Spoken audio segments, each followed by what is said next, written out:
ମୁଁ doctor Sushant Kumar Das senior consultant neurosurgeon Care hospital Bhubaneswar. Generally brain surgery पर radiation दरकार पड़े एवं केमोथेरापी करने हुए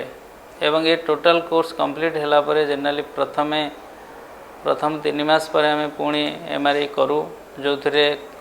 कंडीशन देखू कौन अच्छी तापरे प्रति 6 मासरे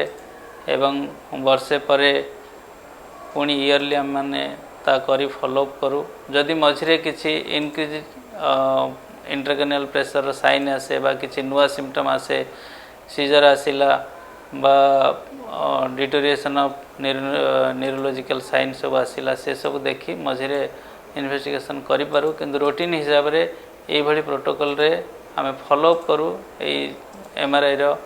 बा तांकर अन्य पैरामीटर जहाँ अच्छी